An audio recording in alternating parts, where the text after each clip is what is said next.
kita persiapkan hati kita karena kita akan menyembah Raja dari segala Raja.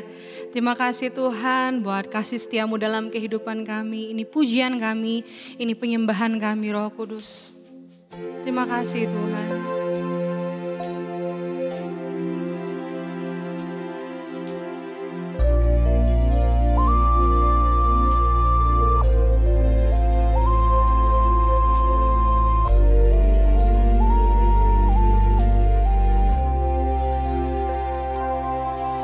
Ku bawa kepadamu,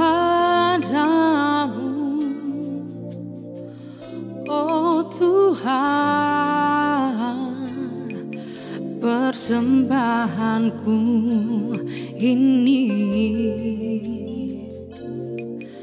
Ku ingin Engkau menerima korban syukurku melalui pujian.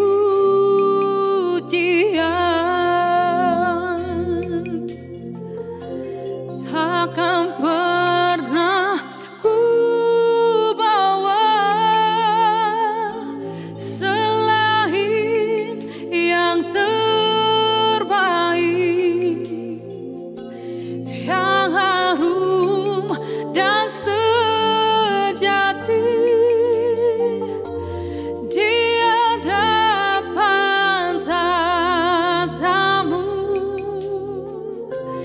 Yesusku, terimalah korban syukurku ini yang mengalir di hatiku sebagai penyembahanku.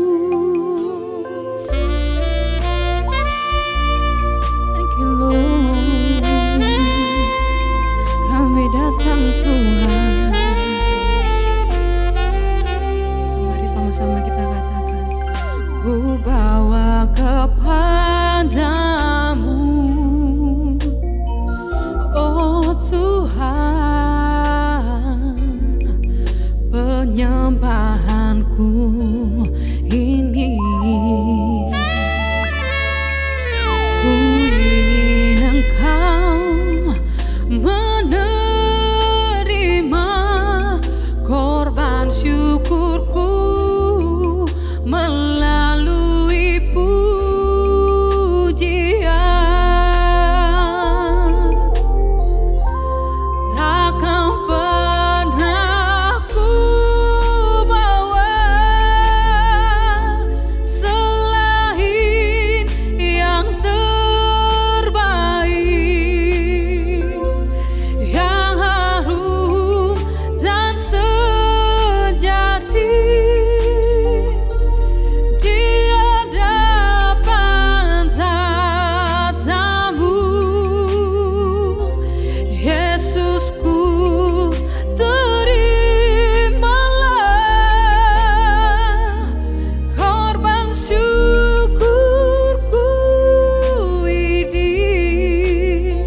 yang mengalir di hatiku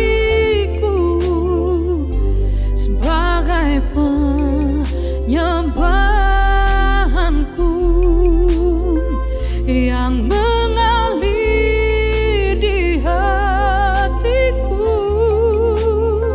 yang mengalir di hatiku, yang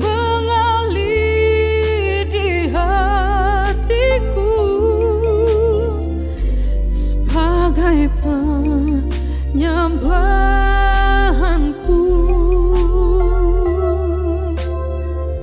Oh, kami datang Tuhan, membawa korban pujian kami di hadapan tatamu.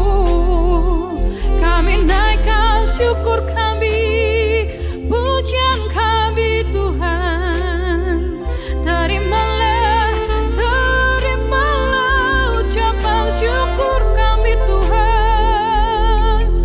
Wow.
yang terbaik bagimu,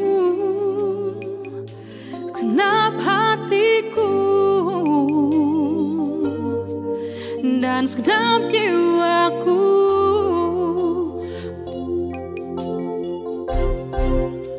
Ku beri yang terbaik bagimu, ku relakan segalanya. Yang terbaik bagimu, segenap hatiku dan segenap jiwaku, segenap hatiku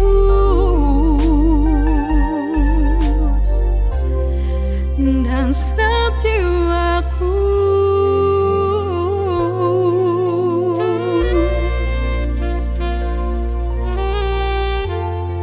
Terima kasih Tuhan.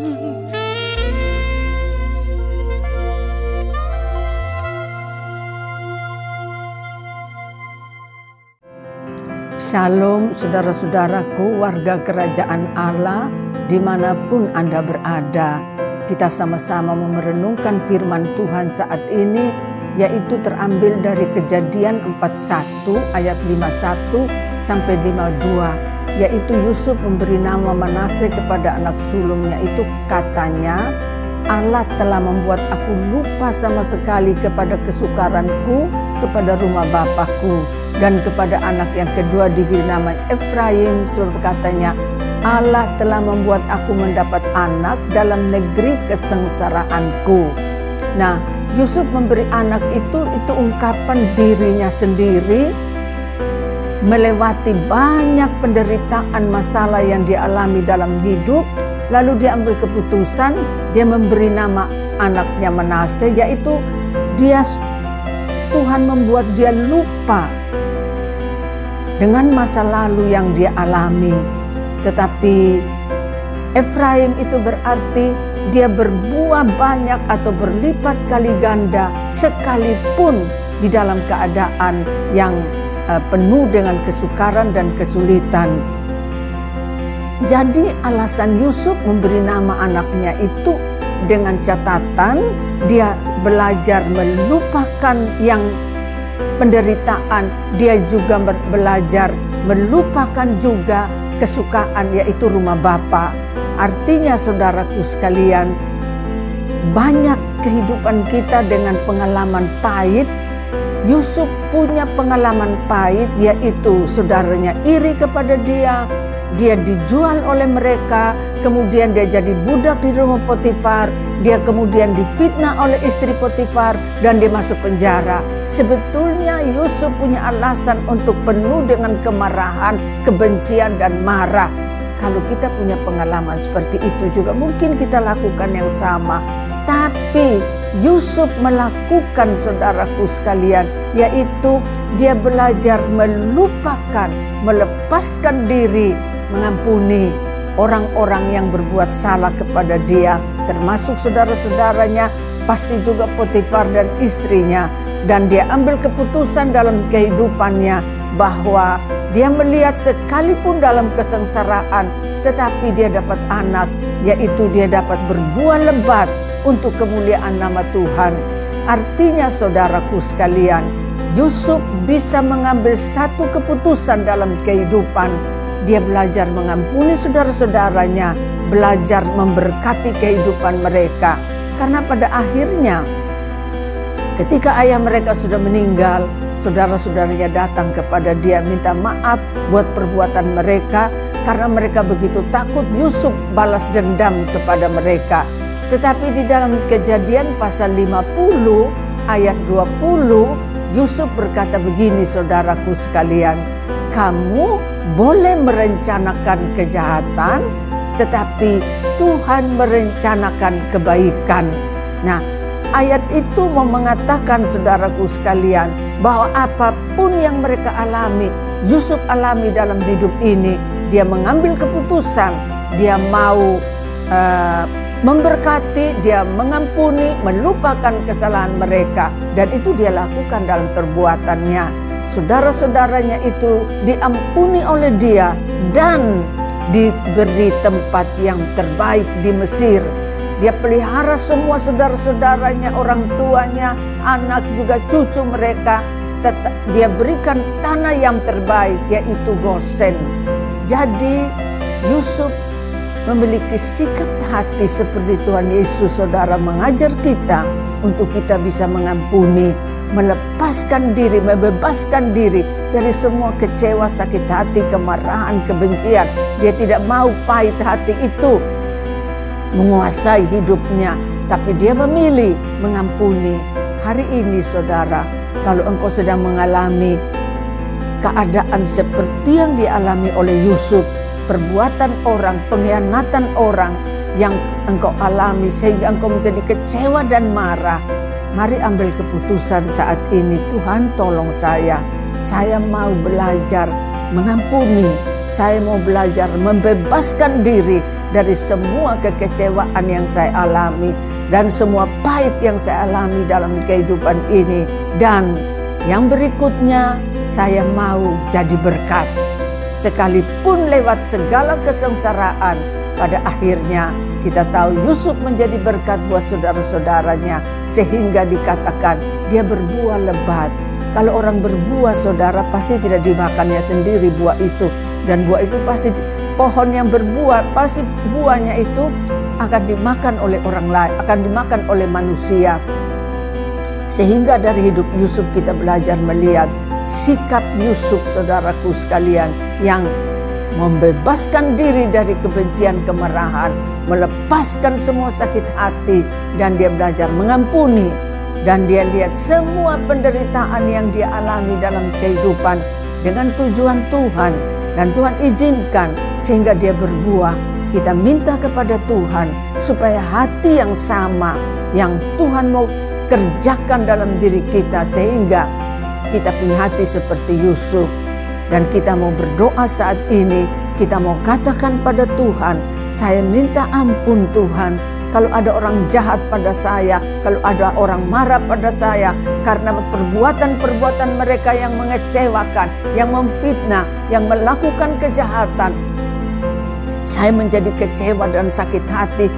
Kadang-kadang saya ingin balas dendam, dan itu pikiran terus menghantui hidup saya. Tapi saat ini Tuhan, saya minta ampun, ampuni saya, sucikan hati saya. Saya mau memberkati orang-orang bikin saya susah. Saya mau mengampuni mereka. Saya mau melepaskan diri dari semua kecewa dan sakit hati. Dan saya mau berkata, tolong saya Tuhan. Roh Kudus, beri saya kemampuan untuk saya bisa berbuah. Yaitu saya mau menjadi berkat lewat semua keadaan, sehingga ada kesaksian hidup saya untuk orang lain diberkati. Di dalam nama Tuhan Yesus, saya sudah berdoa. Haleluya. Amin.